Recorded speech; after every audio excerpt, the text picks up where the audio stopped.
varias cosas, ¿no? A ver, un asunto que creo que en otras, que creo que tuve algunas dificultades. Me escribieron algunos de ustedes y luego también de mis otras clases. Al parecer hubo como problemas para subir los videos directo a...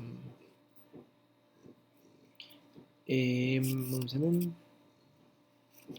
Bueno, y no solo los videos, incluso las tareas, o sea, hasta los PDFs a Classroom. Em, en general, creo que había subido yo algunos de los archivos con las grabaciones de clase, estaban muy pesados.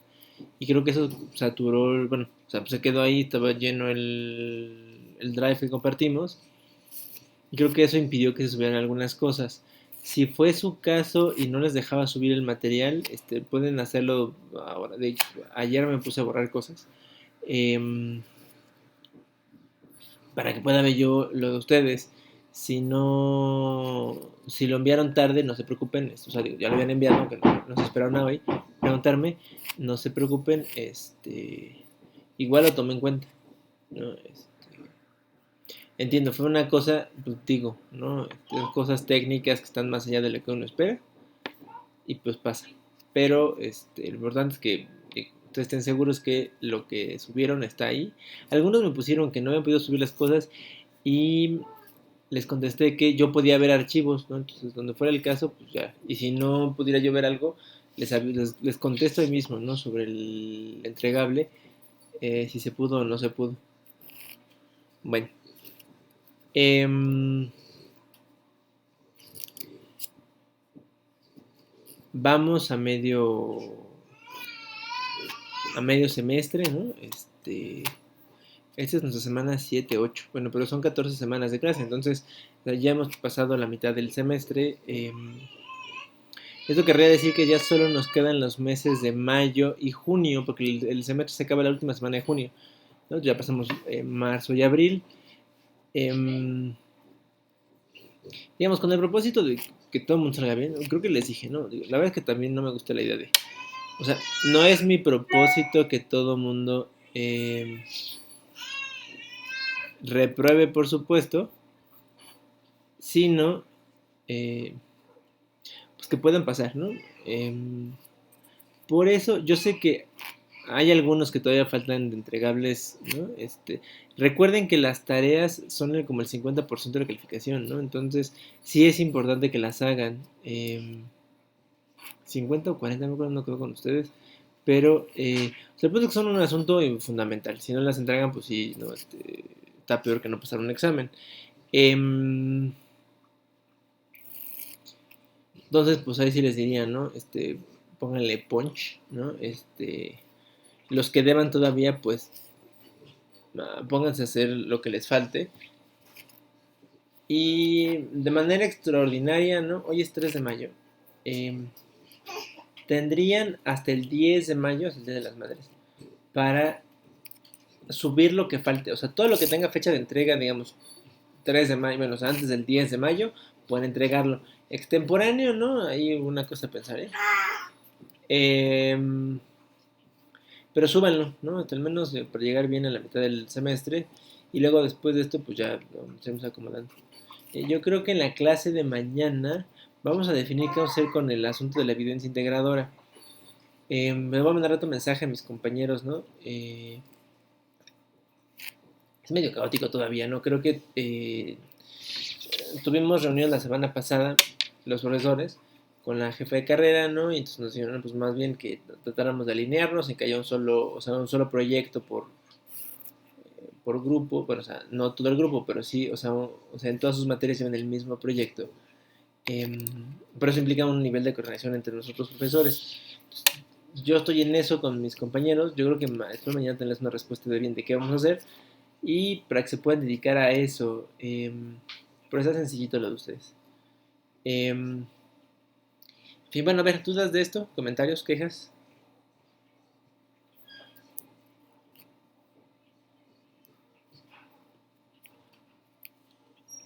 No, Creo, maestro. creo que no. Bueno, vamos a comenzar. Em, Hasta ahora habíamos revisado Les digo que el programa está medio extraño, porque primero pide que hablemos de la Guerra Fría hasta el final y luego que nos dediquemos a hablar de cada bloque. Creo que hubiera estado mejor empezar con los bloques y luego hablar de la Guerra Fría. Bueno, o sea, como del inicio, luego los bloques y luego de la crisis y el final. Pero bueno, ahí nos vamos ajustando. Em, Ahora conviene que hablemos, ¿no? Ya revisamos, digamos, las características generales de la Guerra Fría, llegamos, digamos, hasta la década de crisis de los 70, ¿no? Em, pero un poco desarrollar qué hace específico a cada uno de los bloques. A veces tendemos a reducirlo a simple y sencillamente, ¿no? El, los apelativos, ¿no? Del bloque capitalista y el bloque comunista, como si em, como si eso nos diera todo el contexto completo, ¿no? Y luego, hay algunos elementos que están ahí presentes, eh, que definitivamente es necesario comprender. Ahora, en nuestro caso, en el caso de México, nos interesa mucho porque algunos de estos elementos veremos que se aplicaron también en América Latina. Esta semana vamos a ver el bloque capitalista y por las condiciones especiales, por supuesto, porque de alguna manera fuimos un poco satélite de este bloque, vamos a revisar las condiciones en Latinoamérica la siguiente semana y en algunos países en África y Asia que tendieron a alinearse hacia este bloque, ¿no? Acuérdense que dijimos, hay como los dos grandes bloques, ¿no? O sea, las dos grandes potencias que tienen a sus aliados cercanos y luego un grupo de países que como satélites, ¿no? Giran alrededor. No es que sean propiamente parte del bloque capitalista, ¿no? Pero sí toman políticas inspiradas en uno o en otro bloque e incluso son vistos como aliados estratégicos. En fin, ese es el propósito, digamos, de estas 2 semanas. Fíjense, este periodo, ¿no? Que les puse del 45 al 70 es un periodo conocido en la historia universal. De hecho, no me acuerdo, no, es para la siguiente semana, ¿no? Creo que van a hacer esta lectura de Hobsbawm. Hobsbawm hace un recuento de los nombres de este periodo, ¿no? Y nos recuerda que uno de ellos son los años dorados del capitalismo. O sea, este periodo entre los 40 y los 70 son 30 años de estabilidad y crecimiento económico rápido sin precedentes en la historia de la humanidad.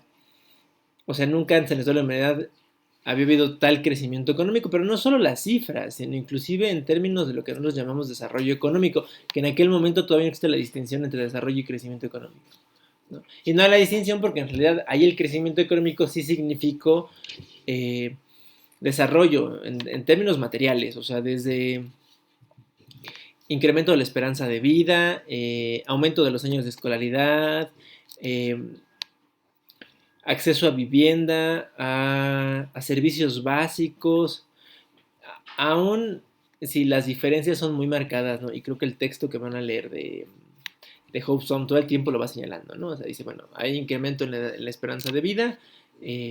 Claro, es muy notorio en los países de la órbita capitalista, o sea, Europa Occidental, Estados Unidos, Canadá, Australia, Nueva Zelanda, Japón. Aunque en el mundo en desarrollo es es que en menor intensidad, ¿no? Hay crecimiento económico en el bloque capitalista y también en el mundo desarrollado, aunque no al mismo ritmo. O sea, ahí hay algunos señalamientos ahí. Ahora fíjense, aquí es muy interesante porque hay una serie de elementos políticos que permiten que lo económico funcione. O sea, una de las grandes conclusiones de este periodo es que se puede dar una alianza sin precedente de grupos antagónicos que en otro momento no se hubiera podido dar. O sea, estos fueron grandes años para el crecimiento, bueno, para el capitalismo en general, no solo para el crecimiento económico. Porque hubo una serie de condiciones políticas que no se repitieron después y no se han repetido.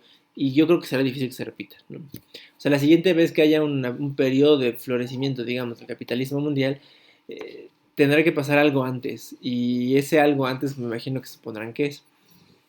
Eh, Esto primero que vamos a ver. Luego, ¿en qué consistió esta expansión económica? ¿Por qué hablamos de ella? Porque es importante, ¿no? Porque, bueno, profesor, ¿no? También en los 90 hubo un periodo de crecimiento económico, sí, pero no, o sea, no exactamente igual. Ahorita vamos a ver por qué. Y luego al final, digo, ver, es importante hablar, ¿no? Aquí no estamos centrados en hablar del capitalismo, ¿no? Y de las ventajas en el mundo capitalista. Pero si hacemos esa lectura así, perdemos por completo la perspectiva de la Guerra Fría, ¿no? Porque parecería que estamos hablando de un mundo donde la Guerra Fría no existió. Vamos a ver los elementos. Y parecería que la Guerra Fría es una cosa ajena que está pasando en otro lugar del mundo, pero no en este mundo, en el mundo del bloque capitalista, ¿no? A ver, es una ilusión, como también lo es la ilusión de varias cosas que vemos en el comunismo, cuando nos toca revisar el bloque. Lo que es cierto es que hay hay una, hacia el final, ¿no? Por eso lo dejé así. Hay algunas señales que, no, o sea, que nos hacen recordar que estábamos en medio de la Guerra Fría y que luego que la crisis que podía desatarse después de esta expansión económica, si no tenía que ver directamente con la Guerra Fría, sí al menos la Guerra Fría potenció muchos de sus efectos. Pero bueno, empecemos pues con el aspecto político. A ver, ¿alguien sabe quién es este hombre que está aquí?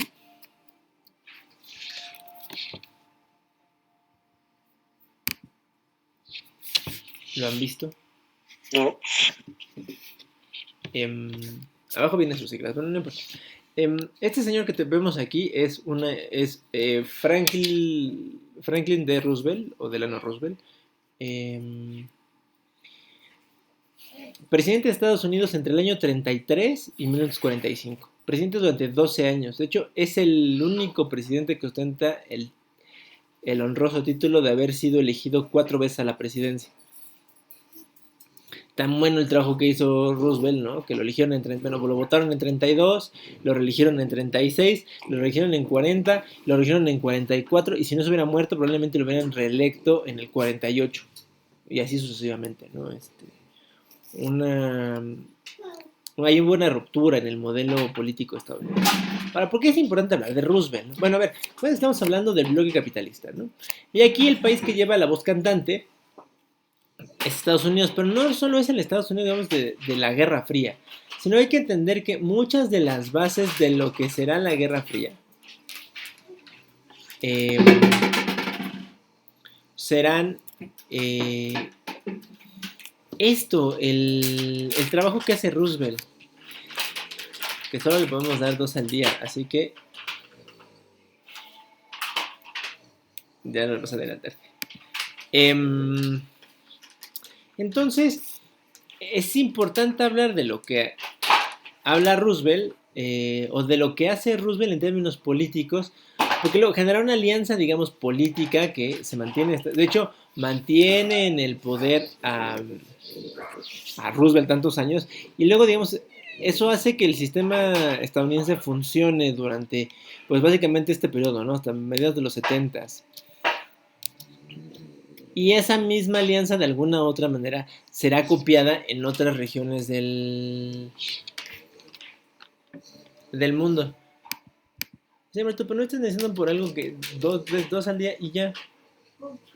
Pues porque no me le dan 2 al día. Pues sí, si no la vas a mal acostumbrar y cuando esté en su casa se le va a poner impertinente a ella porque no le da más que 2 al día. Bueno, vamos a ver de qué trata esto. Primero, hay que entender qué estaba pasando antes de la Segunda Guerra Mundial, ¿no? Porque esto es en realidad el caldo de cultivo que explica por qué se da esto de lo que estoy hablando, ¿no? Fíjense, hay que entender qué pasa antes de la Segunda Guerra Mundial para comprender por qué los regímenes políticos en la órbita capitalista adquieren las características que adquieren. Verán que incluso algunas cosas tienen sentido hasta nuestros días. Bueno, ¿qué es lo que pasa? Después de la Primera Guerra Mundial hay un debilitamiento de los centros tradicionales de poder. O sea, lo que se considera... Hijo de mi vida. Ya.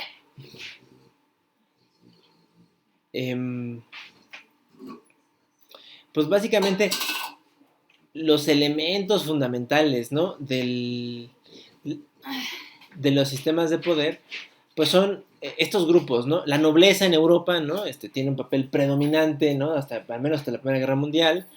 Y en Estados Unidos pues hay nobleza, ¿no? Pero al menos nos ayuda a hacer el comparativo. los grupos empresariales previos a la Primera Guerra Mundial, ¿no? Las corporaciones previas, por ejemplo, Rockefeller, ¿no? Es este gran empresario estadounidense, ¿no? Que hace su fortuna petrolera justo antes de la Primera Guerra Mundial. Y después de la Primera Guerra Mundial, eh, Rockefeller pierde. No es que el negocio ya no sea próspero, es que la forma en la que Rockefeller hizo el negocio, que fue básicamente un mundo donde no había corporaciones petroleras, pues la primera es la de Rockefeller, ¿no? La Standard Oil, la primera gran corporación petrolera a nivel mundial, que después se extiende por el mundo, ¿no? O sea, Rockefeller así es como hace su fortuna. Eh, pues ese modelo desaparece, porque de hecho las corporaciones como la Standard Oil son combatidas justo en este periodo el de la guerra, ¿no? Porque pues, se tratan se trata de consolidar el papel de los estados para el esfuerzo bélico, y corporaciones como la de Rockefeller pues ya no son las amigas del estado, ¿no? Entonces, están debilitados, digamos, ¿no? Por decirlo menos. Eh, y, y luego el otro gran grupo de poder, digamos, hasta ahí, fíjense, pero esto había sido histórico por siglos, ¿no? Habían sido los terratenientes agrícolas. ¿Cuáles son los terratenientes agrícolas? Aquí en México lo entendemos muy bien, ¿no? Los hacendados, los grandes dueños de las haciendas, ¿no? Bueno, no solo en México, en el mundo, estos tres grupos desaparecen. Bueno, no desaparecen, están en problemas, ¿no? O sea, tenemos una nobleza que es cada vez más pobre, ¿no? Porque pues, ha perdido su centro de poder. Eh, una los empresarios formados, digamos, previo a la Primera Guerra Mundial, eh,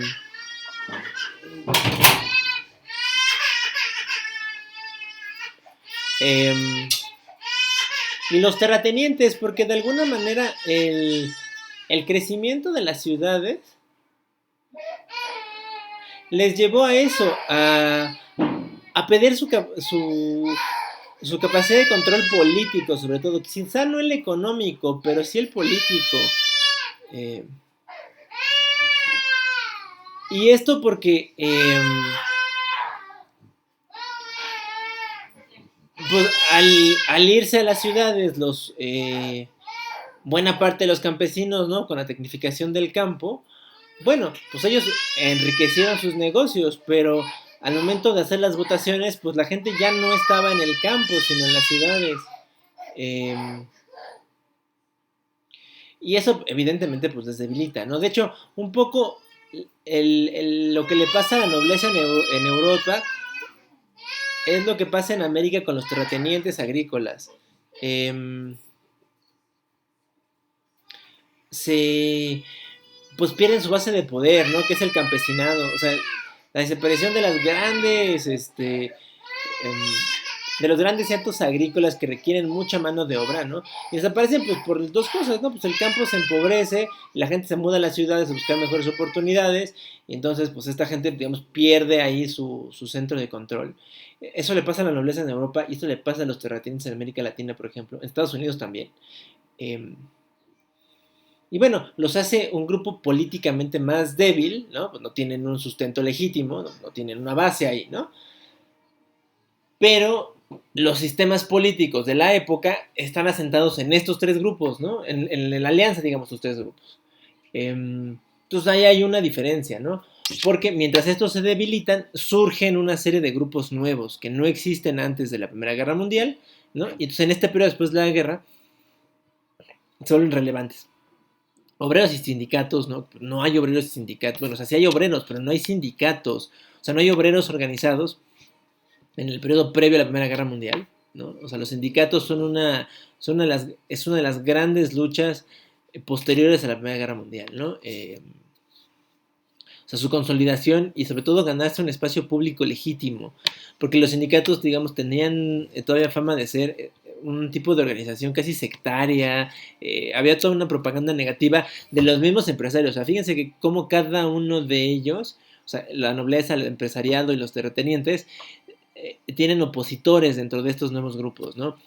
Estos obreros y sindicatos se oponen a los empresarios de la vieja usanza, ¿no? Porque esos empresarios se quedan ¿no? a cancelar cualquier tipo de avance en la lucha obrera. ¿no? Y entonces, pues, si algo se oponen esos sindicatos, es a ese tipo de empresarios estilo Rockefeller. Em, los centros urbanos son el gran oponente de los terratenientes agrícolas, ¿no? Porque claro, pues, ellos son justo estos centros urbanos los que pues, permitieron el debilitamiento de estos terratenientes agrícolas, ¿no? Entonces, que haya ciudades cada vez más pobladas y que además requieren de servicios nuevos, eh, eso implica que estos grandes terratenientes pierdan capacidad, las ciudades son como súper enemigo. Hay un ejemplo, digamos, muy, si quieren, muy de la ficción. ¿Alguno de ustedes vio Downton Abbey? Esta serie como de nobles ingleses.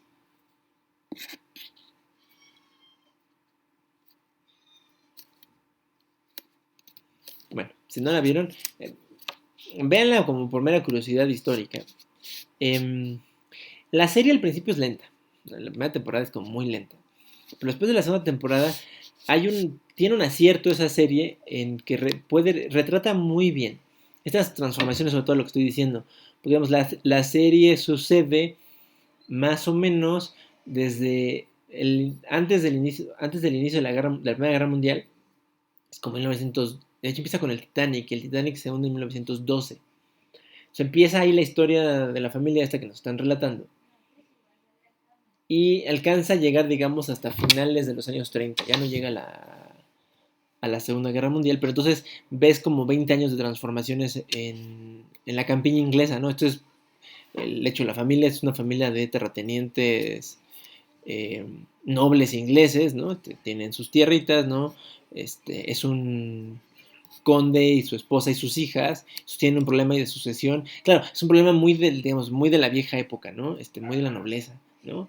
Hay un problema de sucesión ahí y luego hay todo un enrollo ahí de que en Inglaterra hasta una serie de reformas que hubo después, bueno, pero en general los títulos nobiliarios no los heredan las hijas, sino los hijos. Y como el conde no tiene hijas, no tiene hijos, no solo hijas, entonces tiene que encontrar a un sobrino segundo por ahí que nadie conoce, que es el único descendiente varón, digamos, de ese linaje. Eh, para quedarse con el título. Es una cosa muy enredada. Pero bueno, va pasando la serie y vamos viendo esas transformaciones. Cómo los sirvientes del castillo comienzan a transformarse, ¿no? Se empieza a urbanizar el entorno eh, de estos nobles. Y al empezar a urbanizar, sus propios empleados, además, los empleados domésticos, ¿no? Porque además está concentrado sobre todo en la vida de, digamos, eh, los nobles que viven en el castillo y los empleados domésticos que trabajan ahí. Muchos de ellos empiezan bueno, uno aparecen en empleos nuevos, ¿no? El chofer mecánico, porque además compran un coche, ¿no? de combustible y ya no andan en carroza. Y luego algunos de ellos, pues tienen unos oficios básicamente, ¿no? Algunos conocimientos como de enfermería y así, que se transforman por completo, ¿no? Entonces, por ejemplo, con la guerra, bueno, pues los que tienen conocimientos de enfermería se vuelven enfermeros de la guerra, ganan condecoraciones y luego al final cuando regresan a ese mundo, ¿no? De la nobleza, pues ya no encajan, porque ellos ya tuvieron, ¿no? Un rango militar hasta más avanzado que cualquiera ahí, ¿no? Entonces, aparecen los europeos se quejaran mucho de los gringos, ¿no? Los nuevos ricos. O sea, este grupo de adinerados burgueses, ¿no? Esta clase media que dice aquí en la presentación. Que bueno, pues compiten con la vieja nobleza, ¿no? Y con los viejos terratenientes en riqueza y poder, pero son considerados como, no sé, como ricos de mal gusto, pues, ¿no? Y tiene un par de escenas ahí muy interesantes, ¿no? Con un par de personajes así. Y al final, creo que en eso la serie tiene un acierto. Habla de una cosa que está muy interesante, que es la necesaria alianza entre esta nobleza decadente y esta burguesía en ascenso. De hecho, es así como justo termina la serie. No les digo más por si alguien la quiere ver. No yo le spoilé de más, ¿no?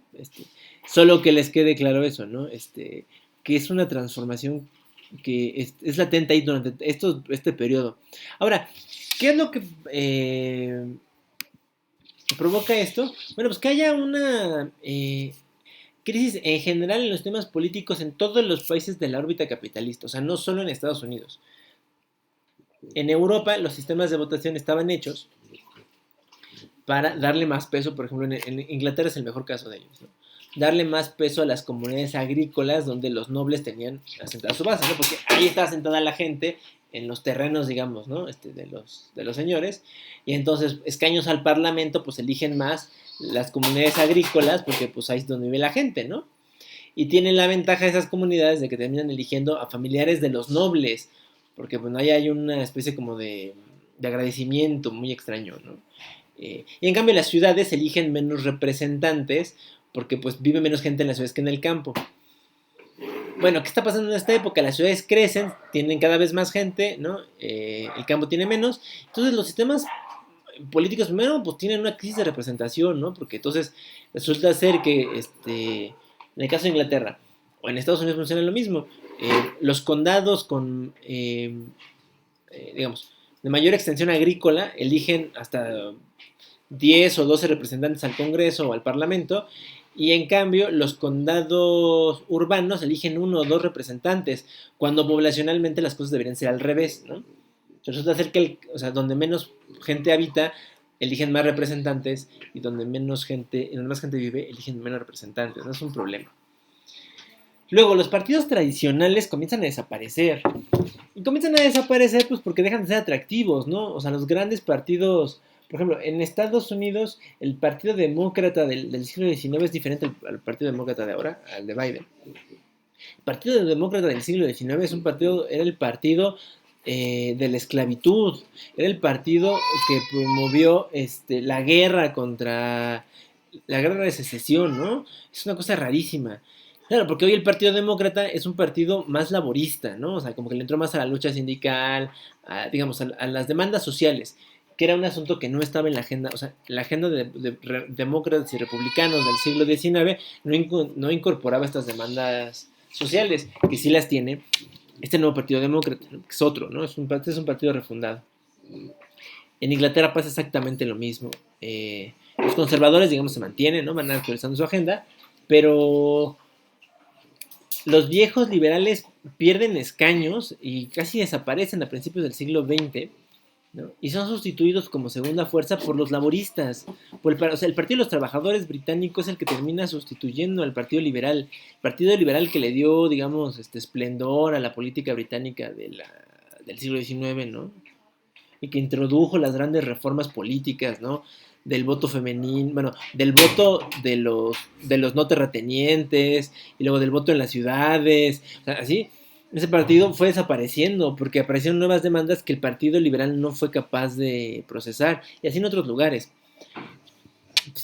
Podemos hacer incluso el símil con México. En México, los partidos tradicionales, el Partido Conservador y el Partido Liberal, desaparecieron por completo después de la Primera Guerra Mundial, o en nuestro caso después de la Revolución Mexicana. O sea, por esta insistencia del presidente López Obrador de hablar de liberales y conservadores es por completo anacrónica, o sea, no tiene ningún sentido, digamos, histórico hablar de liberales y conservadores. Desaparecieron ambos partidos antes de la... bueno, después de la Revolución Mexicana, pero ni de cerquita había partido liberal y conservador, ¿no? O sea, los tiempos habían cambiado y también los partidos, ¿no? Y porque además surgieron un par de movimientos, ¿no? Que transformaron la vida tanto de Europa como de América en general, ¿no?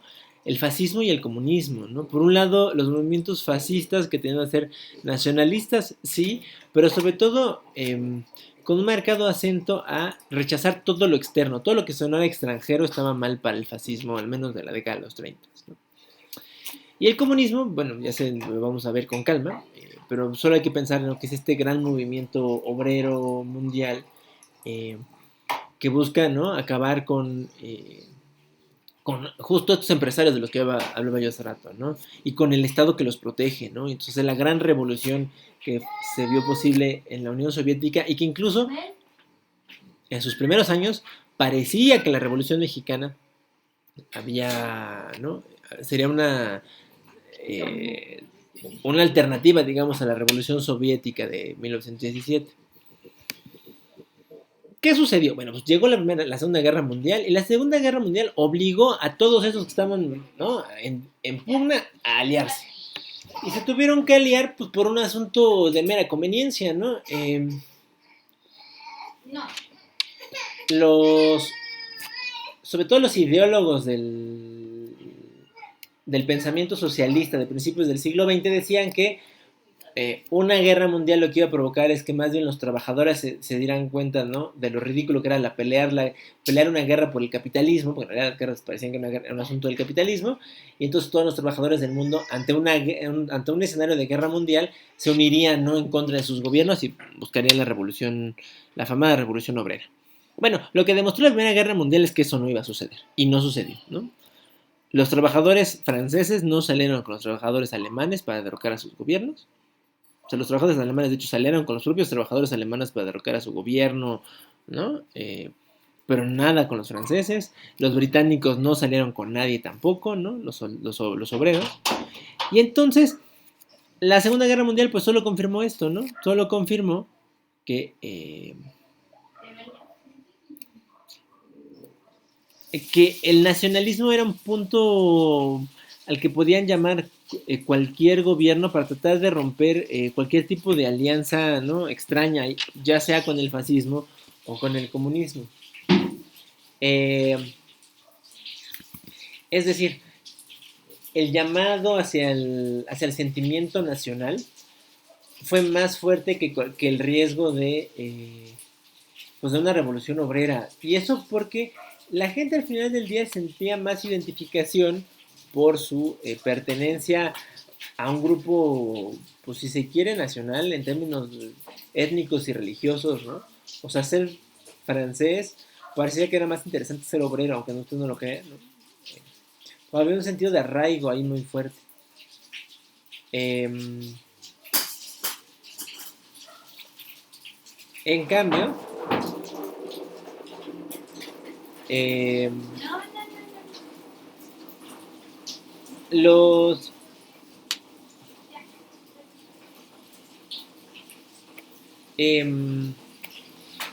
digamos, al fascismo le costó trabajo, ¿no?, tratar de conseguir adeptos, porque además el fascismo internacional, o sea, básicamente la Alemania nazi, ¿no?, y la Europa de Mussolini, la Italia de Mussolini, perdónenme, y el Japón militarista de los 30, pues habían conseguido una buena base nacional, ¿no?, entre italianos, alemanes y japoneses, pero el exterior era difícil. Básicamente lo que se podía hacer era tratar de exportar el proyecto, ¿no? Se hizo con Hungría, por ejemplo, que era un aliado eh, de la Alemania nazi, ¿no? Y más bien fue un asunto como de contención, ¿no? Mejor copiaron un modelo muy similar al nazismo, o sea, un partido ahí nacionalista en Hungría tomó el poder y luego ese gobierno entró en tratos con el nazismo y eso hizo que, o sea, se salvaran de, ¿no?, la invasión, ¿no? Aunque tuvieron que colaborar y colaborar terriblemente, ¿no?, movilizando prisioneros de guerra, deportando judíos, o sea, digamos, a la mala, ¿no? La colaboración negativa. Bueno, este llamado al nacionalismo, ¿qué permitió? Pues permitió que estos grupos antagónicos encontraran un punto en común, ¿no? Entonces, claro, pues a lo mejor pertenecías, ¿no?, a esa vieja clase empresarial que fue derrotada, ¿no?, después de la Primera Guerra Mundial, pero pues eso no te hace perder tu espíritu inglés, ¿no?, junto con los trabajadores que habían ganado algunas victorias, digamos, en el campo político, ¿no?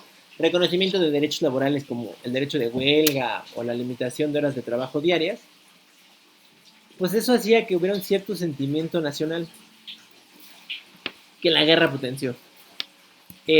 Otra cosa que es específica de la guerra y que luego será un asunto complicado, al menos de procesar, es el asunto de la extensión de los regímenes de excepción. Un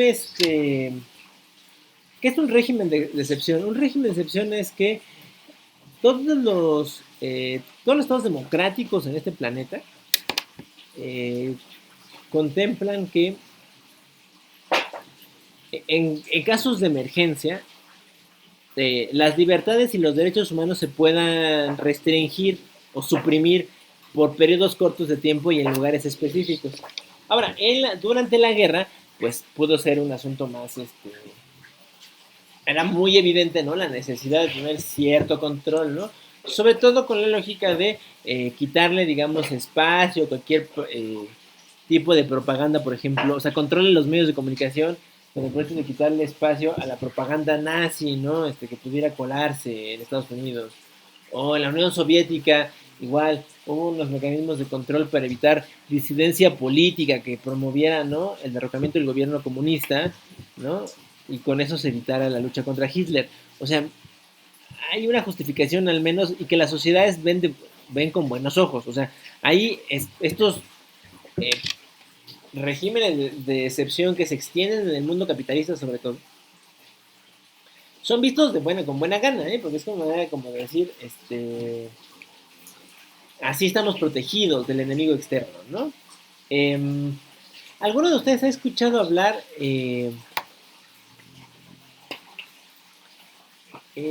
hay una historia muy, muy peculiar, un episodio muy peculiar en la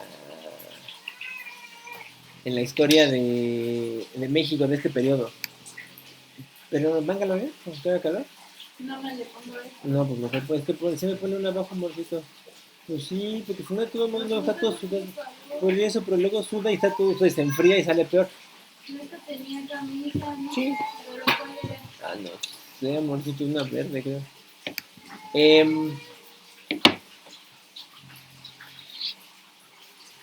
digo, estos regímenes de excepción, a ver, son complicados, pero son aceptados por lo menos por el gran público. Y una cosa que es relevante es el asunto de los liderazgos. A ver, aquí, buena parte de los liderazgos son fundamentales. Si no hubiera habido líderes fuertes, probablemente el resultado de la guerra hubiera sido otro. Pero estos liderazgos dan digamos, ponen el ejemplo de las aspiraciones para lo que sucede después de la Segunda Guerra Mundial. El populismo es donde aquí aparece. El populismo es un síntoma de esta época. Y el populismo solo quiere decir que estos nuevos dirigentes, ¿no? Que surgen, digamos, en este periodo entre la Primera y la Segunda Guerra Mundial, entienden el momento de crisis, ¿no? O sea, entienden que el régimen político en el que viven no está recogiendo las demandas de un grupo importante de la sociedad, ¿no? Aquí vimos que son los obreros, los centros urbanos y la clase media. No están bien representados. Entonces, estos nuevos liderazgos se dan cuenta de ello y lo que buscan es tratar de, digámoslo así, de darle voz a estos sectores no representados o ¿cómo se dice? En español no tengo la palabra. Bueno, carentes de representación o con poca representación en el sistema tradicional, ¿no? Se llaman populistas por eso, porque hablan como con la voz del pueblo, pero de ese pueblo que nadie está escuchando, ¿no? Hay muchos liderazgos de este estilo. Uno de los más representativos, creo yo, ¿no? Es el caso justo de Roosevelt, a quien veíamos hace un ratito. Entonces, para quien no sepa quién es el señor Franklin Roosevelt, les voy a dejar un video chiquito sobre Roosevelt para que lo vean.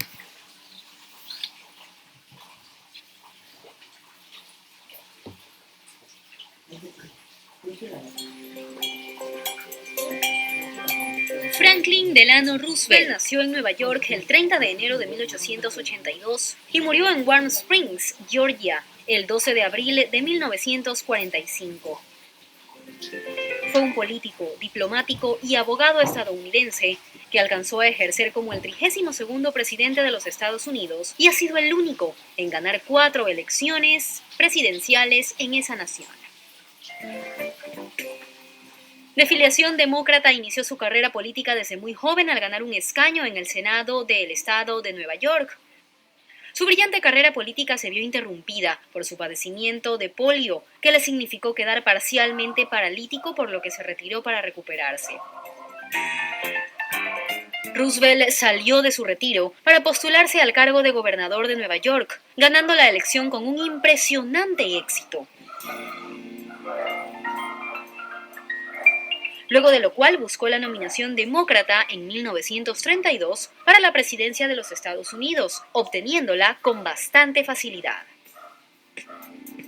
Fue presidente, cargo para el cual se postularía nuevamente en 1936, 1940 y 1944, ganando en todas ellas, ejerciendo así la presidencia durante un periodo seguido de más de 12 años.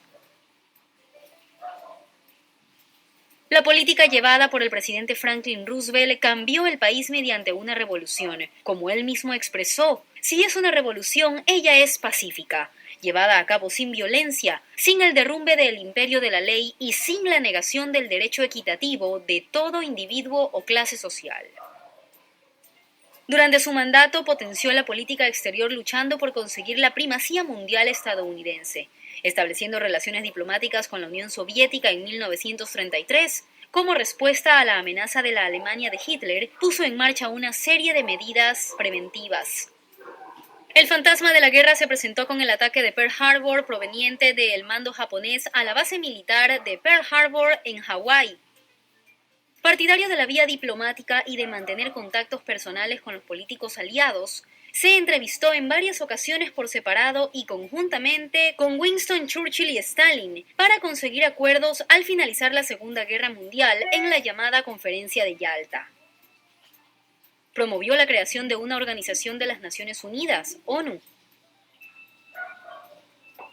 El avanzado cáncer cerebral que padecía pudo más que la fortaleza y el tesón del político, muriendo en su escritorio en la residencia de Warren Springs, Georgia, el 12 de abril de 1945, a las puertas del fin del conflicto, sin ver concluida la Segunda Guerra Mundial y sin lograr un acuerdo con el cada vez más poderoso Stalin.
Métete.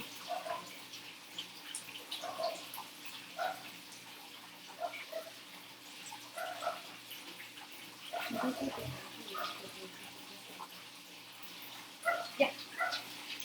Traviesa.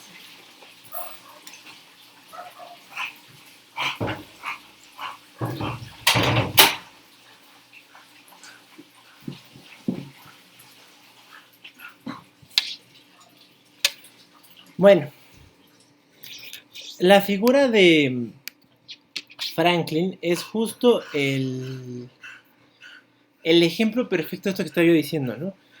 Es un hombre, a ver, no se engañen, los populistas no es que sean, ¿no? Y esta es una de las primeras lecturas que hay que hacer.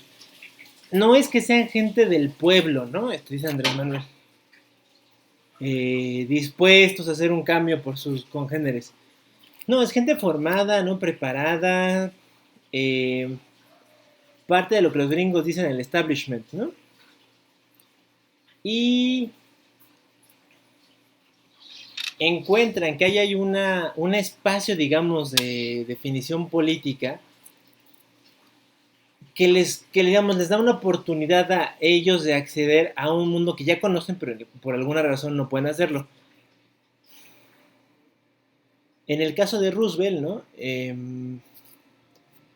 La biografía más o menos lo dice, ¿no? Es un hombre que está, según el Partido Demócrata en su juventud, tiene un cargo importante durante la Primera Guerra Mundial, ¿no? De hecho, con el gobierno de Wilson, que Wilson es presidente durante la Primera Guerra Mundial, es un presidente de las filas demócratas. Y luego, tras la derrota de Wilson después de la Primera Guerra Mundial en las elecciones, pues bueno, sale ahí de la órbita, digamos, ¿no? Del establishment, Roosevelt, ¿no? Se va a practicar por su cuenta el derecho, ¿no? Es abogado corporativo durante un tiempo. Y luego se da cuenta que hay un nicho de oportunidad, ¿no? Se presenta como candidato a las elecciones de gobernador de Nueva York y las gana. Y las gana con este discurso, darle voz a esos que no tienen voz en ese momento. Y luego con el mismo discurso, ¿no? Logra echar a andar el proyecto quizá más ambicioso, creo que en la historia de Estados Unidos, ¿no? Que es esta gran reforma que permite salir del hoyo económico, digamos, ¿no? De la crisis del 29.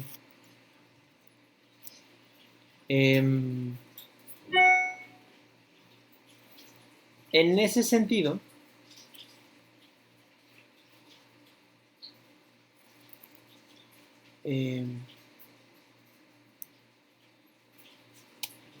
digamos, la figura de Roosevelt es muy, muy determinante.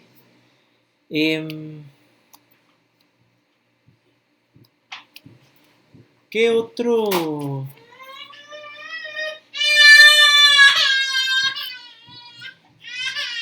¿Qué otro político conocen que tenga las mismas características de Roosevelt? Es decir, que pertenezca digamos, al círculo del poder, pero que se presente como ese que habla por los pobres o por los desprotegidos.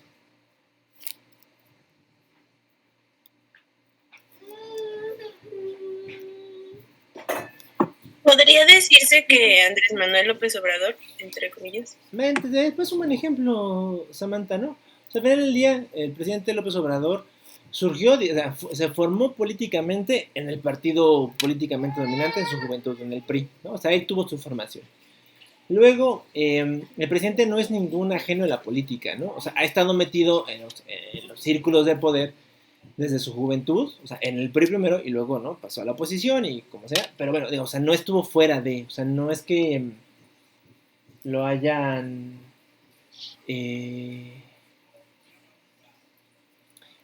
no es que lo hayamos importado, digamos, no es un extraño. ¿No? Y luego, pues, está, está muy comprometido, ¿no?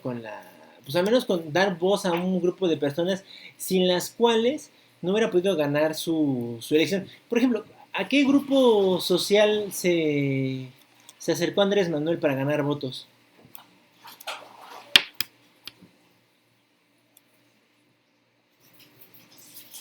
¿Alguna idea? ¿Alguien?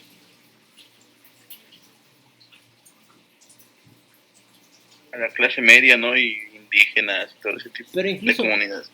Bien, César, pero incluso hay un grupo en específico que fueron su primer apoyo y luego a partir de ellos brincó a todos los demás. ¿A quién fueron los primeros que les dio dinerito? Cuando era jefe de gobierno, a ver si se acuerdan ustedes. A los señores, bueno, a los adultos mayores. Justo. Bien, César, y también acá estaban las mismas. ¿Jimena? Creo que sí, ¿no? Bueno, pues básicamente se necesita una nueva alianza, ¿no? Ya acabó la guerra, pero se necesita la reconstrucción y sobre todo el qué vamos a hacer, ¿no? O sea, la guerra es coyuntural y todo el mundo sabía que la guerra se iba a terminar. ¿Qué se necesita? Bueno, pues ahí armar mejor las cosas, ¿no? Aunque estos elementos son propios del sistema estadounidense, veremos que en algunos otros lugares se repite el mecanismo. Se arma una nueva coalición política gobernante, ¿no?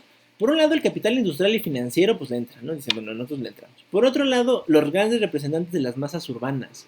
O sea, no es que los ciudadanos que viven en las ciudades adquieran mayor poder, es que sus dirigentes tienen una presencia cada vez más importante en los círculos de poder y en la toma de decisiones.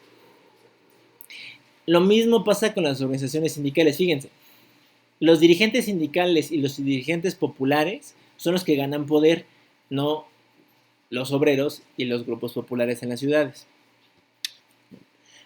Pero de alguna manera se vuelven como los canales de comunicación con los centros de poder, ¿no? Y entonces, aquí en México lo entendemos muy bien con el asunto de los sindicatos. Los líderes sindicales se vuelven los poderosos, ¿no? Y a los obreros pues les va más o menos, a veces les va muy bien, a veces les va muy mal, pero no importa porque el que está bien con el poder es el líder sindical. Si el líder sindical está bien con el presidente, ya lo demás es lo de menos. Está mal, ¿no? Pues ese no es su trabajo es velar por sus agremiados. Pero no sucede así. En México y en Estados Unidos y en Europa. De hecho, ese es uno de los grandes reclamos al movimiento obrero, vamos a verlo en el 68, que los líderes sindicales están corrompidos por el capitalismo, dicen los estudiantes. Lo mismo en París que aquí en la Ciudad de México. El movimiento del 68, vamos a verlo, es un movimiento mundial, no solo es mexicano. Bueno, esa es una. La siguiente cosa es, ya que hay la alianza de estos tres, ¿no? Se reconoce necesaria la ampliación de las funciones del Estado, sobre todo el Estado entendido como el gobierno, acuérdense, en materia económica y en materia internacional. O sea, tiene que haber una vocación cada vez más internacional y cada vez más económica del Estado, pero fíjense, hay una vocación cada vez menos política, y suena tonto, pero ¿cómo los políticos pueden ser cada vez menos políticos? En México lo hemos vivido varias veces, cuando los políticos dejan de hacer política y se dedican a ser técnicos, o sea, a lo mejor son muy buenos administradores, ¿no? Y lo hemos tenido varios, pero no son políticos. Entonces, ¿quién gestiona la política? Un ejemplo más o menos reciente, si se quiere, puede ser, por ejemplo, el gobierno de Cedillo, que creo que algunos de ustedes no habían nacido. ¿Quién de ustedes nació antes del 2000? ¿O todos son posteriores al 2000? No pasa nada, yo también nací antes del 2000. No, yo nací antes del 2000. ¿No también, Samantha? Pero no sí. Pero como 90 algo, supongo. 91. Está bien. Vale. Eras muy chica. Bueno, el gobierno de Ernesto Zedillo, 94-2000, es un buen ejemplo de esto. El doctor Zedillo es un excelente economista, ¿no? Una lumbrera que nos fijamos de... ¿Es Chicago o Princeton donde hace su doctorado? Yo no me acuerdo. Bueno, pero es así, es un genio en la economía, pues, ¿no? Un buen administrador, ¿no? De país, o sea, no administrador de empresas, sino un administrador público, o sea, alguien que sabe cómo conducir la administración pública, llevar el día a día de los asuntos, ¿no? Pero el doctor Zedillo no necesariamente es el mejor político, y el PRI no se lo agradece nunca, y yo creo que se lo van a agradecer, y nunca va a haber una estatua para el doctor Zedillo por eso.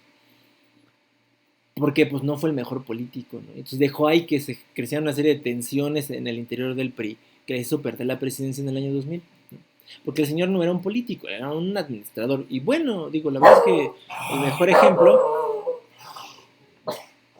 ejemplo es que pues sacó al país de la crisis del 94, ¿no? Digo, qué mejor ejemplo que ese, ¿no? Ahora, pero pues lo sacó de la crisis, pero entramos, si no era una crisis política todos, al menos en el partido al que representaba, ¿no? Entró en una crisis política de esas feas, ¿no? Resultado de pues, su inexperiencia política, así como de hacer política, de negociar y de concertar con propios extraños. Eso es lo que le faltaba al doctor Zedillo. Bueno, pero lo mismo pasa aquí, ¿eh? Aparecen unos... después de la Segunda Guerra Mundial, en el mundo en general, aparece por primera vez el término de tecnócratas. O sea, técnicos que son muy buenos en lo que saben, pero no son políticos. Y entonces gobiernan los técnicos. Es un gobierno de tecnócratas, por eso. Eh, y entonces estas tecnocracias empiezan a abandonar lo político. Acuérdense que lo político siempre tiene que ver con negociación, con el arte de representar intereses. Y en eso los tecnócratas nunca son buenos. No es su chamba. Ellos saben hacer otras cosas. Esto es lo que, digamos, comienza a llegar, ¿no? La otra es esto último. Fíjense, pasa en Estados Unidos y en algunos países se repite. Los poderes ejecutivos, llámese el primer ministro, el presidente, el que haga el ejecutivo en cada país, adquieren cada vez más poder. Porque para llevar a cabo estas grandes transformaciones políticas, lo logran porque estos le conceden al ejecutivo cada vez más funciones, sobre todo estas nuevas, las económicas y las internacionales, ¿no?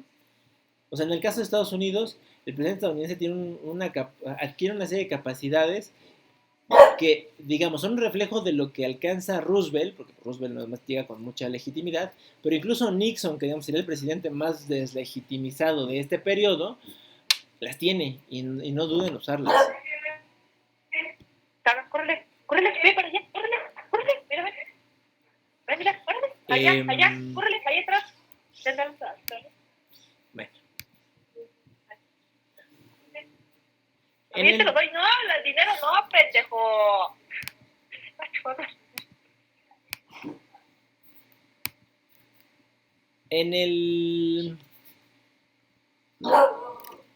¿Qué sucede en el resto de las economías? Bueno, en el resto del mundo capitalista. Vemos que hay problemas similares, ¿no?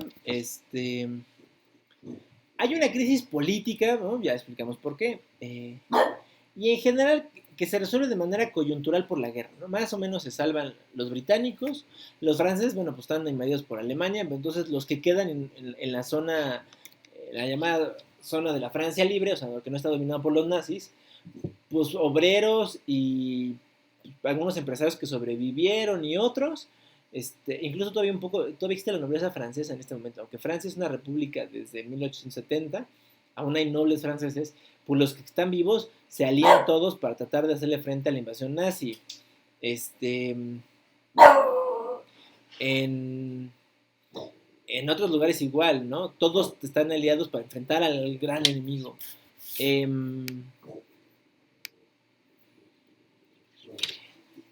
Pero pues estas alianzas son solo por la guerra. Y entonces tratan de mantenerse de alguna manera previas al posteriores, perdón, a la Segunda Guerra Mundial. O sea, tratan de alguna manera de encontrar el modo en que esto que había sido coyuntural se mantenga, ¿no? Ahora, ¿cuál es el objetivo? El primer objetivo, por supuesto, era político, ¿no? Pues la guerra.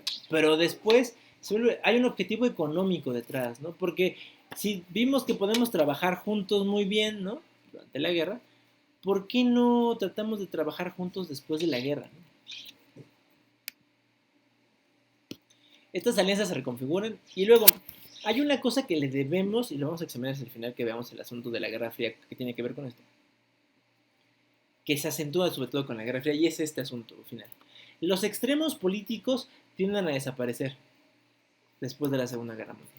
Y eso es muy fácil de entender, porque un extremo político, el de la extrema derecha, ¿no? ¿Por quién creen? ¿Qué representaba, o qué es la extrema derecha? A ver, ¿a qué le suena la extrema derecha?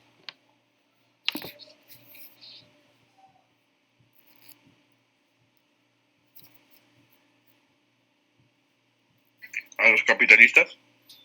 Esa sería solo la derecha, no, la extrema derecha. A ver, ¿qué les suena extrema derecha? ¿Qué conocen que es extrema derecha? O sea, todavía, fíjense, algo todavía más a la derecha que el empresariado. ¿Se puede, profe? Sí, sí se puede.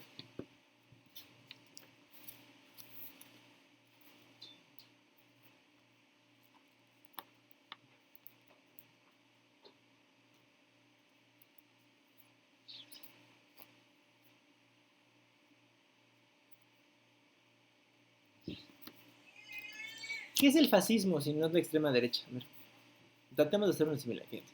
El fascismo se considera que es la extrema derecha porque es llevar al extremo buena parte digamos, de la idea de la derecha, ¿no? O sea, por ejemplo, hay una exaltación de lo nacional en cualquier movimiento de derecha, pero en el fascismo es de tal nivel la exaltación de lo nacional que se vuelve hasta xenófobo. Todos los movimientos de extrema derecha son xenófobos por definición. O sea, odio a todo lo extranjero, porque todos los problemas vienen del exterior, porque la nación es única, indivisible, incorruptible. El problema es de fuera siempre. Claro, hay un respaldo al capital, ¿no? Al capital industrial sobre todo, más que al capital financiero, porque solo los capitalistas nacionales, ¿no? Tienen credenciales para apoyar al proyecto nacional, pero eso es un asunto por nacionalismo, no tanto por el capitalismo. Hay una persistencia a reconocer a subordinar la economía a la política. O sea, la economía es una esfera más de la vida pública y entonces tiene que estar no solo subordinada, sino controlada por completo por el Estado. Eso no necesariamente sucede en todos los regímenes de derecha, ¿no? Hay unos bastante liberales, ¿no? Que dicen que la empresa se vaya por su lado. Pero para los regímenes fascistas, el empresariado no puede ser diferente del Estado. No es que haya nacionalizaciones, es que los empresarios tienen que trabajar con el Estado, punto. No hay vuelta atrás. Esa es la extrema derecha. ¿Y cuál es la extrema izquierda?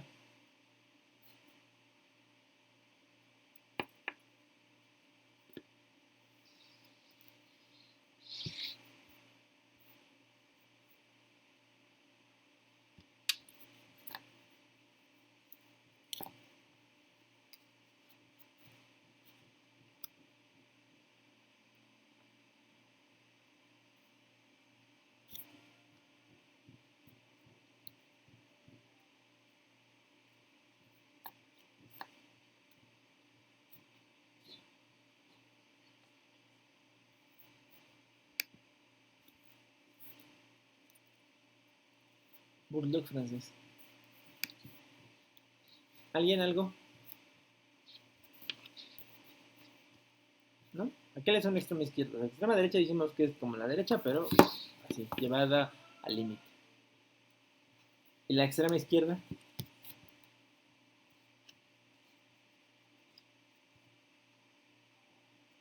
Pues me voy a oír muy básica, pero es como el extremo de lo contrario. Ajá. O sea, que sería... ¿Qué crees que sea eso, Samantha? O sea, bueno, si es el extremo, claro, al otro lado. Pero entonces, ¿por qué es la izquierda? A ver, ¿qué es para ustedes la izquierda? Está bien, o sea, digo, lo que sepan, ¿no? Esta no es pregunta de examen. ¿Socialista? ¿Ser socialista? El socialismo es un tipo de izquierda, ¿no? Pero no es la única. Pero bueno, sí. Eso es en el extremo, ¿no? Fíjense, al extremo izquierda, o sea, lo opuesto completamente al fascismo sería que entonces los obreros tomen el control de los medios de producción, como se supone pasó en la Unión Soviética, ¿no? Y que no haya, que otra vez, fíjense, que sea el Estado el que tome las decisiones protegiendo el interés colectivo de los trabajadores. Tenga preferencia, por supuesto, lo nacional a lo extranjero, ¿no? Porque pues el obrero nacional merece ser reconocido sobre el obrero extranjero, ¿no? Tienden a ser bastante parecidos, ¿eh? A ver, claro, lo que pasa es que están centrados en diferentes cosas, ¿no? El fascismo tiende a ser, ¿no? Reconocer el papel del capital y mantenerlo, y el comunismo, pues lo opuesto, ¿no? Somos los del capital, pero hay una serie de principios políticos que comparten, ¿no? Que es conservar lo nacional sobre lo externo. Bueno, vamos a quedarnos con eso, pero vamos a regresar a eso. Vamos a hablar de la época de expansión económica. Cualquier imagen que vean de estas, ¿no? A lo mejor ¿se acuerdan de las monografías que compraron en la primaria? ¿O ya no les tocaron monografías? A mí sí. Samantha todavía. A mí también. ¿No te dan esta imagen como la idea de las monografías? ¿A cualquiera de las dos? Sí. Bueno, Es que las monografías representan, fíjense, eso nunca lo pensamos, pero representan todo un estilo de vida que se perdió justo en la crisis de los 70s, en todos los lugares del mundo, aquí y en cualquier lugar.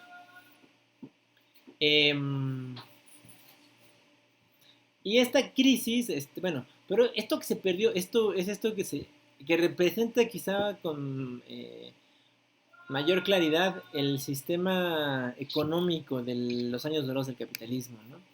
Una época de relativa prosperidad económica, ¿no? Continua, lo que pasa es continua y durante muchos años, por eso es que es tan relevante. De hecho, Vaselina, ¿no? La película esta con John Travolta, es justo el periodo del que estamos hablando, ¿no? O bueno, si estamos más para acá, ¿no? ¿Vieron WandaVision? Los primeros 3 capítulos de WandaVision, que reflejan como 3 series norteamericanas, de 2, 3, los 3 primeros, son este periodo, el de los años dorados del capitalismo, ¿no? Entonces, los suburbios, las casas, los automóviles, las fuentes de sodas, ¿no? Todo el mundo comprando refrigeradores porque pues como un refrigerador o un coche, ¿no? Yéndote de vacaciones. Las vacaciones no existen. A ver, las vacaciones se las demos a este periodo, ¿eh? El que ustedes tengan como aspiración en la vida irse de vacaciones, aunque sea a Cuernavaca un fin de semana, a la playa a lo mejor alguna vez, ¿no? Es un producto de esta época, ¿eh? Las vacaciones no existen, o sea, las vacaciones como las conocemos no existen hasta ahora. Las vacaciones son un asunto de la clase privilegiada, pero muy privilegiada. O sea, viajar es una cosa de privilegiados. Y luego, por ir a la playa es una cosa que, ¿no? Lo van a leer en el texto de Hobson. Lo cito, dice, España pasa de recibir 160,000 visitantes al año, antes de la Segunda Guerra Mundial, a, en los 70s, llegar a la asombrosa cifra de 54 millones de turistas al año. O sea, fíjense el número de turistas que se multiplican para ir a las playas españolas, además, ¿no? El turismo se hace relevante solo en esta época, porque no existe antes de esta época. O sea, el turismo como esta actividad económica preponderante no existe hasta estos años dorados del capitalismo, porque entonces todos pueden viajar, y todos me refiero, pues un obrero puede juntar dinerito, ¿no? Ahorrar un poco e irse de vacaciones a la playa, como se diría Rockefeller a principios del siglo XX, ¿no? Es una de las transformaciones. Bueno. ¿Cómo? A ver, el problema ya habíamos dicho, ¿no? En alguna clase, creo, y si no, la digo aquí ahora muy rápido. El gran problema antes de la Segunda Guerra Mundial es la crisis económica, ¿no? El crack del año 29 y la crisis de los años 30. Eso casi tumba el capitalismo, ¿no? Hay muchos autores de la época que hablan de la crisis final del capitalismo en los años 30, que no fue su crisis final. Sigue habiendo capitalismo y capitalistas por ahí en el mundo. Esta crisis obligó, digamos, al sistema económico a reformarse. ¿No? Es que es reformarte o morir, ¿no? Y básicamente tuvo 3 elementos. Un papel más activo del Estado, ¿no? Ya lo veíamos en la parte política, cómo se hacía relevante. Bueno, aquí se consolida, ¿no? 2, hay una revalorización del asunto de la planificación económica. 2 minutos les pongo un video y ya voy a escribir la basura. Es que la planificación económica parece que es una medida del estalinismo soviético, ¿no? De hecho lo es, ¿no? La Unión Soviética se inventa los planes los planes de desarrollo como el que tiene hoy México, cada sexenio. Bueno, eso se lo inventa la Unión Soviética en los años 20. Entonces, hablar de planificación económica es como hablar del comunismo. Entonces, nadie quiere hablar en el mundo occidental del comunismo antes de la Segunda Guerra Mundial. Después de la Segunda Guerra Mundial es lo más evidente. ¿Pero por qué no se nos ocurrió a nosotros, ¿no? Todos los países le entran a la planificación económica, en la órbita capitalista, ¿no? O sea, se dan cuenta que pueden hacer grandes transformaciones. De hecho, la reconstrucción en Europa es un asunto de planificación económica. Se ponen metas, hay grandes inversiones en sectores de infraestructura que lograron la reconstrucción. Y hay una meta económica que es, creo que la fundamental, y esa es herencia del periodo entre guerras. Es el pleno empleo. El pleno empleo quiere decir alcanzar una tasa de desempleo menos del 2% de la población económicamente activa. Eso es pleno empleo. Es una meta increíble porque durante la gran recesión de los años 30, el desempleo alcanzó cifras como hasta el 20% de la población económicamente activa. O sea, 1 de cada 5 personas en edad de trabajar habían perdido su empleo. Es una masa de trabajadores ¿no? Sin recursos y además ahí no, ociosa, ¿no? Es muy terrible. Bueno, no queremos eso otra vez, queremos pleno empleo. Eso es una meta que todos los países se plantean y entonces, a como dé lugar, hay que conseguir el pleno empleo. En el caso de Estados Unidos, se logra crecimiento económico acelerado gracias a estas 3 medidas, ¿no? Impulsadas por el Estado. La política fiscal usada para regular la demanda agregada. O sea, ahí donde se necesitaba que el consumo se incrementara, el gobierno utilizaba los impuestos, ¿no? Para aumentar las compras gubernamentales. Y eso necesitaba la economía. Una redistribución indirecta del ingreso, lo que se llama el estado de bienestar. O sea, una serie de programas sociales que tienen como propósito que la gente use menos de su salario para satisfacer necesidades y lo pueda destinar más a consumo. Entonces, fíjense, o sea, no es un hecho ocioso el que haya seguridad social. A ver, la seguridad social tiene una lógica fundamental en el sistema capitalista. Que la seguridad social haga que ustedes no gasten en médico y en seguro para el retiro. No, ¿para qué gastas en eso? Solo gasta el Estado. Entonces tú en vez de gastar ese dinero en eso, lo estás gastando en comprarte un coche, irte de vacaciones, comprar tu casa, ir al fin de semana a comer. Vean la lógica, ¿no? O sea, te libero de una serie de gastos que son fundamentales en tu vida para que tú no los haga el Estado y luego tú vayas a hacer los otros que con tu gusto, pues, ¿no? Es una manera de distribuir el ingreso, ¿no? Claro, porque entonces los que son sujetos de este beneficio, sobre todo son las clases menos favorecidas, ¿no? O sea, Rockefeller no se atiende en el sistema de salud público. Pero esos trabajadores que no tuvieron empleo durante la Gran Depresión, esos claro que se atienden en el sector público.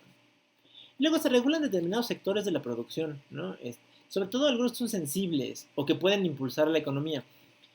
En el caso de Estados Unidos, por ejemplo, el sector automotriz tiene una serie de regulaciones para promover la producción de automóviles en Estados Unidos, ¿no? La regulación no necesariamente implica el control del Estado, pero sí que se busquen beneficios nacionales, ¿no? Eso no se pierde de vista. En el caso mexicano funciona exactamente igual, ¿no? El gobierno mexicano de esta época, de los 50 a los 70, usa los impuestos para aumentar la demanda agregada, que es la época en que se crea el Seguro Social, el Infonavit, y otros grandes programas sociales. Hasta el libro de texto gratuito es una forma de estado de bienestar. Porque entonces sus papás no gastaron en libros, se supone, en la primaria porque tenían los libros de texto gratuitos. Y bueno, y la regulación de los sectores de la producción, pues aquí el petróleo, ¿no? Fíjense, y esto se logra, ya lo vimos arriba, ¿no? Hay una alianza política importante. Bueno, esta alianza política se traduce en términos económicos en la alianza entre los empresarios, las organizaciones obreras y los gobiernos. Los tres se encuentran que hay algo que pueden ganar, ¿no? Y entonces más vale ir de la mano. Los empresarios encuentran aceptable pagar salarios más altos y los beneficios sobre todo, ¿no? Siempre que haya, o sea, ellos mismos ponen los límites, ¿verdad? Puede crecer el salario 3%, 5%, 6% anual, ¿no? Claro, porque la economía crece más que eso, ¿no? Porque saben que eso al final del día va a aumentar la demanda agregada. O sea, si tengo trabajadores con un sueldo atractivo, ellos después van a venir a comprar este y otros productos, no echan a andar el circuito económico. Luego, los trabajadores saben que obtienen beneficios, ¿no? Y salarios, aunque bueno, ellos saben que pueden alcanzar salarios más altos, pero digamos, es decir, si la economía crece al 10%, pues podrías pedir un incremento de los salarios del 10%, pero aceptan el 6% porque saben que es un 6% que es continuo, ¿no? Las subidas con regularidad es una cosa que aparece apenas en este momento, ¿no? De hecho, hasta la Gran Depresión, los salarios subían y bajaban indistintamente, y a partir de aquí, cada año los salarios crecen y crecen y crecen, ¿no? Ese es un hecho fundamental, ¿no? Y además hay un estado de bienestar, o sea, esto que les decía, ¿no? Hay una serie de prestaciones sociales que aparecen que son fundamentales. Y luego, pues los gobiernos ganan que haya estabilidad política porque los empresarios están tranquilos, los obreros están tranquilos, y además hay condiciones predecibles para la gestión de la macroeconomía, que es fundamental. Hay un asunto que tiene que ver con la innovación tecnológica. Échenle un ojo a este video y ahorita vamos a platicar de cómo es que estas innovaciones llegaron, aunque se inventan en la primera mitad del siglo XX, solo se popularizan después y durante la segunda mitad del siglo.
Bueno, a ver, de estos, ¿cuántos de estos sabían que se hicieron populares solo hasta la segunda mitad del siglo XX? O sea, hay unos muy evidentes. Bueno, hay unos que qué bueno que no se hicieron más populares, ¿verdad? Como las armas atómicas, las bombas atómicas, ¿no? Pero, a ver, ¿qué otro les sorprendió?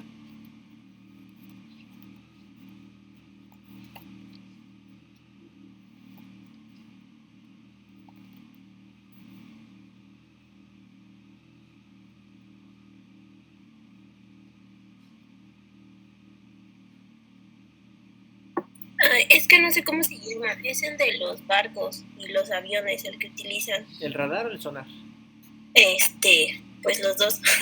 Ah, bueno, está impresionante, ¿no? Pensar que se inventaron, fíjense, justo en la primera mitad del siglo XX y no se hicieron populares sino hasta la segunda mitad. De hecho, hasta después de la Segunda Guerra Mundial, la tecnología del radar se popular, pero además, digo, lo piensa uno en términos militares y tiene mucho sentido, ¿no?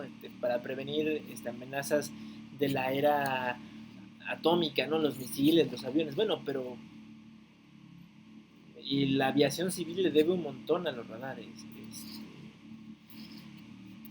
Han logrado, ¿no? Evitar accidentes aéreos, ¿no? Marítimos, ¿no? De hecho, si durante la época del Titanic hubiera habido radares, probablemente no hubiera muerto tanta gente, ¿no? Se hubieran localizado más cuerpos y más personas vivas. La televisión yo siempre he pensado que es uno de los más relevantes.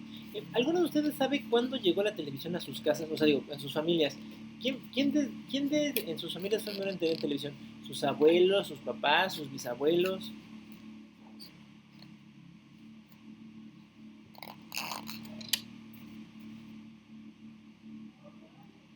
¿Te habían preguntado eso? ¿No se lo habían preguntado?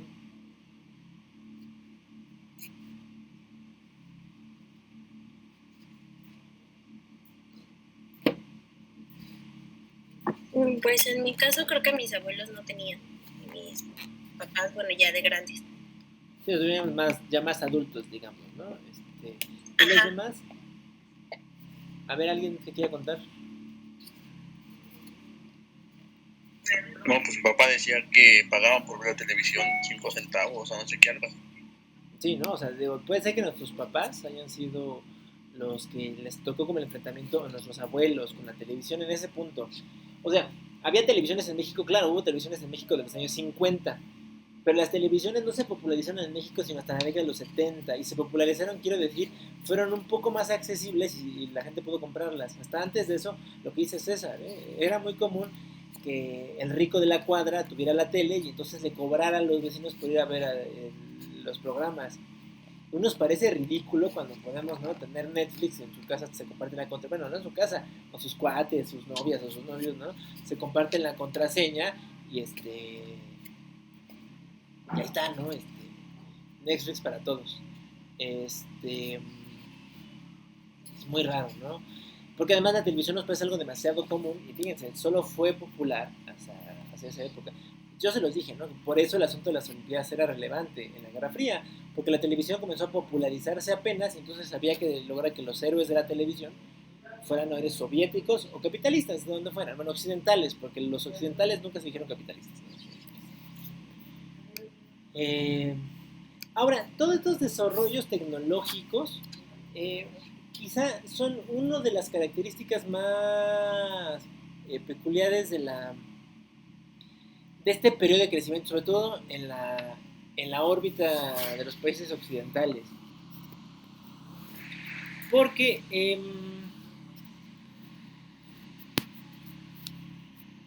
les digo que lo van a ver ustedes con calma con Hobson, pero al menos les puedo adelantar en algunas cosas. Lo que les decía, el asunto del turismo, por ejemplo, ¿no? La posesión de automóviles. El automóvil existe desde principios del siglo XX, ¿no? Se producen los primeros automóviles y se producen en serio, o sea, puede haber más de uno a la vez, ¿no? Y aún así no son un producto de consumo masivo, sino hasta la década de los 60. Por eso Vaselina hace tanto énfasis en el asunto de los coches. ¿Todos vieron Vaselina o estoy hablando de algo que nadie ha visto? Yo sí la vi. A ver, ¿alguien no vio Vaselina? Está bien, por eso yo no vi Vaselina. También, bueno, si todos vieron Vaselina, entonces, si se acuerdan, el personaje de John Travolta, todo el que está como obsesionado, ¿no? Con la cosa del automóvil, ¿no? Tienen hasta una canción para el automóvil. Bueno, si no, aquí en algo más reciente, ¿vieron We Will Rock You, la película biográfica bueno, más que de Queen, ay, ¿cómo se llama? Freddie Mercury. Gracias, muchas gracias, Samantha, de Freddie Mercury. A ver, está increíble que junto con Bohemian Rhapsody hayan compuesto una canción para I Love My Car, ¿no? Y uno dice, ay, pero qué ridiculez. No, a ver, no es una ridiculez en la época, porque en esa época es cuando justo los coches se popularizan. Todos los jóvenes de esa edad quieren tener su coche propio. Para nosotros, a ver, digo, a lo mejor algunos de ustedes lo tienen, algunos de ustedes no, pero ya no es un asunto tan raro porque a lo mejor ustedes a lo mejor no, pero sus papás sí, o sus tíos, sus abuelos, o sea, tienen a alguien muy cercano que tiene un coche. Bueno, en el momento del que estamos hablando, cuando esto comienza, nadie tiene coches. Por eso la gran aspiración de los jóvenes es juntar para un coche. Porque los papás y los abuelos de esa época dicen, ¿para qué quiero uno si nunca tuve uno? ¿No? Pues, ¿qué aspiración? Porque quiero algo que nunca he tenido y que además no sabría qué hacer con él.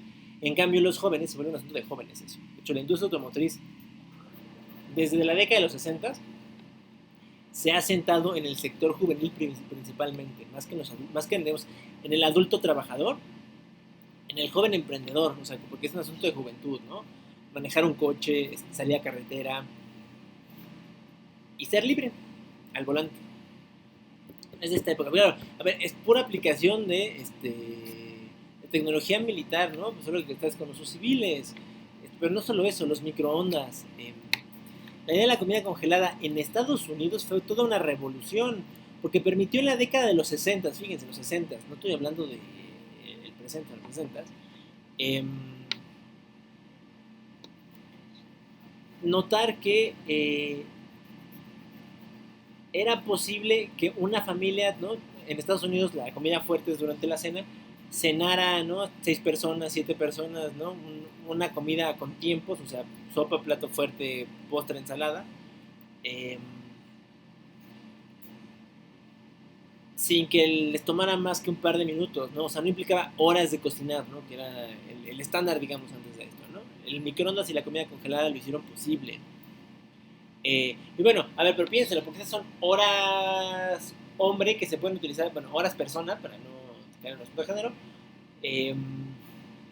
que se pueden utilizar de otra forma, ¿no? Entonces, las esposas, pues ya sí pueden ir a trabajar, ¿no? Porque se ven que la cena está preparada en minutos. El uso del jabón sintético, por ejemplo, ¿no? Antes los jabones se hacían a partir de grasa animal, una cosa asquerosa. O sea, limpiaban, pero luego los residuos de jabón eran una cosa horrible, nadie los quería limpiar, ¿no?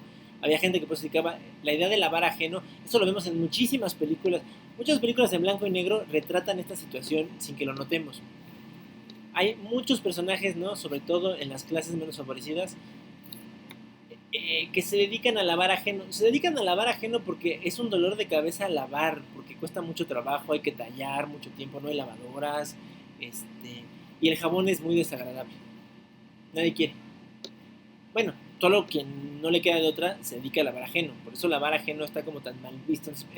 No lo entendemos nosotros, ¿no? Porque sería como de, pues, ahí están las lavadoras. Bueno, pero no hay lavadoras, ¿no? Y hay que hacer la manita, y toma tiempo, es mucho esfuerzo y el jabón es muy desagradable, ¿no? Es una cosa grasosa. Entonces no lo creo. Entonces el gran cambio, ¿no? Ya aparece la lavadora. De hecho, la lavadora está en el video, ¿no? La lavadora, esas cosas que surgió en la primera mitad del siglo XX y solo se populariza después, en la segunda mitad.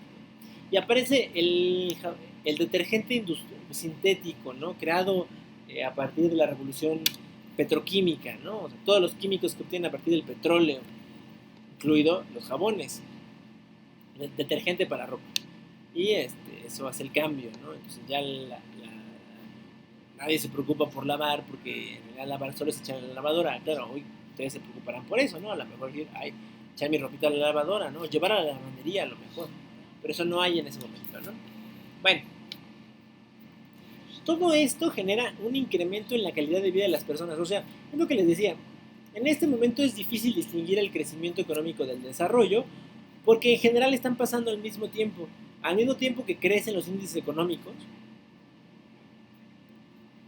o mejoran si quieren, crece la calidad de vida de las personas, la gente vive más.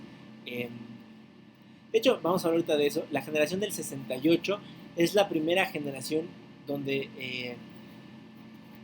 digamos, jóvenes de 20 años tienen como su primera opción ir a la universidad y no encontrar un trabajo o casarse, ¿no? O sea, ese era el estándar, digamos, antes de la Segunda Guerra Mundial, que un joven a sus 20, uno, estuviera trabajando ya, o ya tuviera un trabajo estable, o dos, estuviera casado, o las dos cosas juntas, ¿no? Y la universidad era una cosa que solo quedaba otra vez, ¿no? Para los privilegiados, ¿no? O sea, a la universidad se calcula que a principios del siglo XX, a la universidad iba solo menos del 10% de las personas en edad de ir a la universidad. Es muy poco.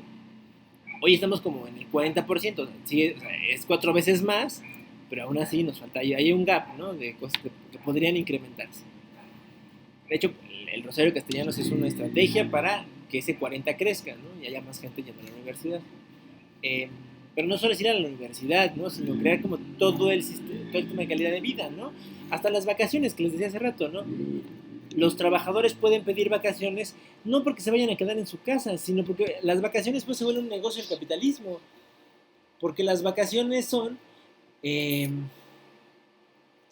los trabajadores destinando parte de sus ahorros a invertir en cosas en las que probablemente antes no hubieran invertido, ¿no? ¿En qué gastan ustedes cuando se van de vacaciones? A ver, platiquen. Tuvieran que planear sus vacaciones, pensemos para el verano. ¿En qué gastarían?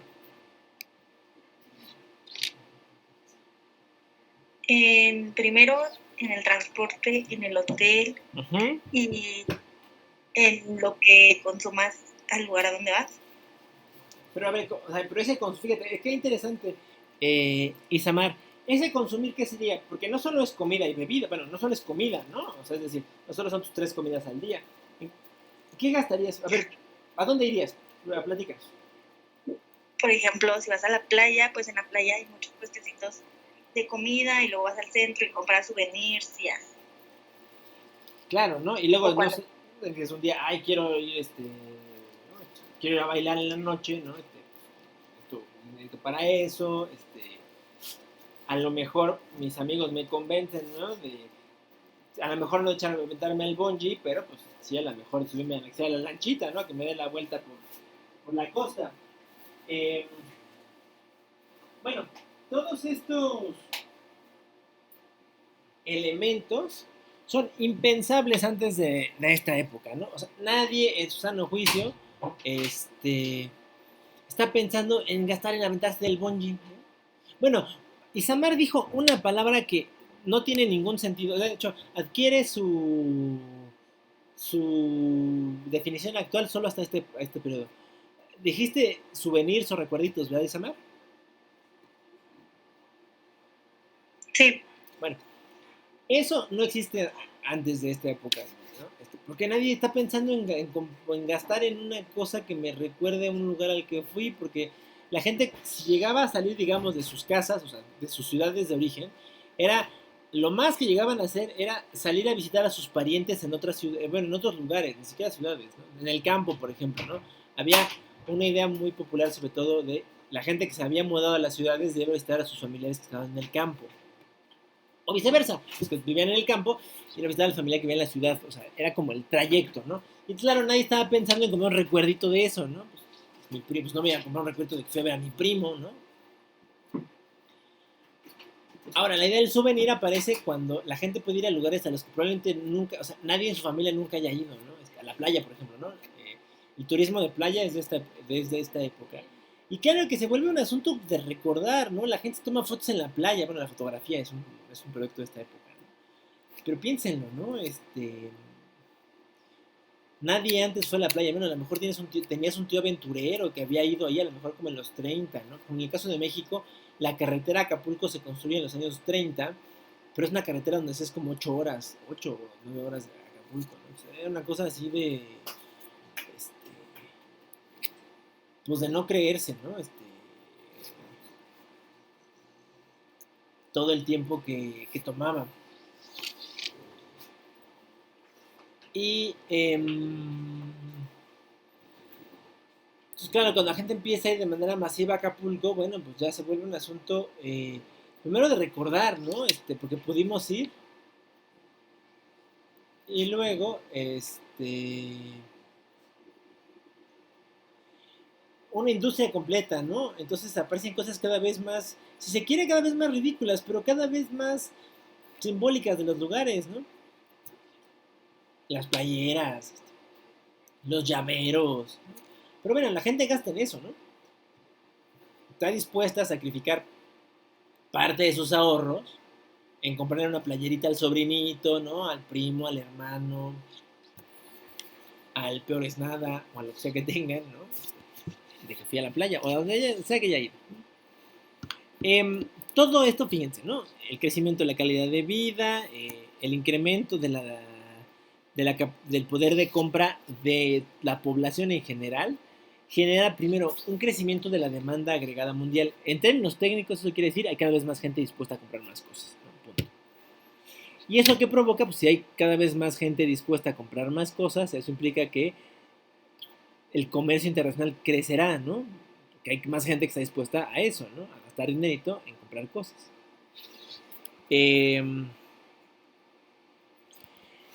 Y surge una cosa ahí muy relevante, ¿no? Que ya habíamos tratado en el asunto de la crisis de los 70s, ¿no? Y aquí es, digamos, donde se enraiza. Empresas cada vez más internacionalizadas o con operaciones en el exterior, que luego se convierten en empresas transnacionales. ¿Alguien sabe cuál es la diferencia entre una empresa con operaciones en el exterior y una empresa transnacional?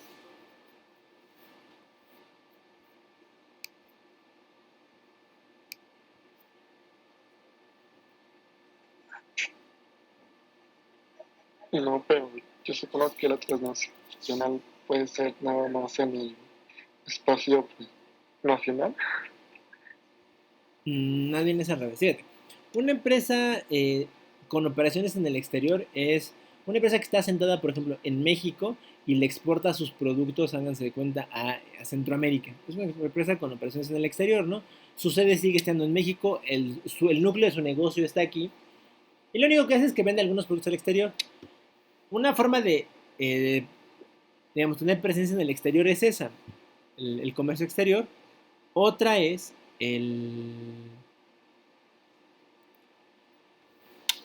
por ejemplo, pedir un préstamo del exterior, ¿no? Pues tienes un negocio y te hace falta maquinaria, ¿no? Y te falta lana, aquí en los bancos no te prestan y te haces un crédito del exterior. Otra, por ejemplo, es hacer una inversión en el exterior, ¿no? Y dices, bueno, pues me sobró, tenemos aquí en caja 2 millones de pesos, ¿no? Y en vez de gastárnoslos, pues decidimos comprar acciones de Google, por ejemplo, ¿no? Es una manera de tener eso. La transnacional es una empresa que no existe, al menos identificado, un mercado nacional para las actividades de esa empresa, sino más bien hay una serie de espacios a nivel internacional que esta empresa ocupa. Uno de los mejores ejemplos de esto es Coca-Cola. Ya sé, ustedes me van a decir, profesor, pero Coca-Cola es una empresa estadounidense. Pero, ¿cuál es el principal mercado de Coca-Cola en el mundo? ¿El principal mercado de Coca-Cola en el mundo es Estados Unidos? No. A ver, ¿cuál es, Samantha?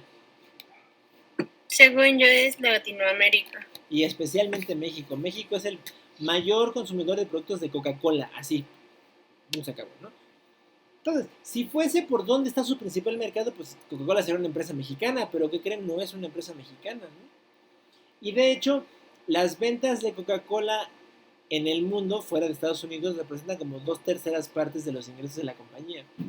Entonces, eso no es una empresa estadounidense. Bueno, pues en realidad es una empresa transnacional, porque sus operaciones sobrepasan las fronteras nacionales, ¿no? Y entonces los beneficios que busca la empresa ya no son beneficios para el Estado, ¿no? Son beneficios para ellas solitas. Digamos, hasta antes de esta época, se los dije yo aquella vez, lo que buscan estas empresas es pues respaldarse en sus gobiernos, ¿no? Para que les abran mercados. Pero estas empresas transnacionales ya no buscan eso, ya no buscan que los gobiernos las protejan, al contrario, buscan que haya cada vez menos protección de los estados, que los estados sean cada vez más débiles, las regulen menos y ellos tengan presencia en cada vez ¿no? Más lugares en este planeta. Bueno, nada la hora y nos faltaba un bloque, ¿no? Así lo podemos ver mañana. A ver, en general, ¿dudas, quejas, aclaraciones? No, profe, todo bien. Bueno, si no las hay, y para que hoy no se vayan corriendo a su siguiente clase, cuídense mucho y nos vemos mañana al mediodía. Gracias, profe, que tenga buena tarde. Hasta luego. Gracias. Hasta luego. Gracias.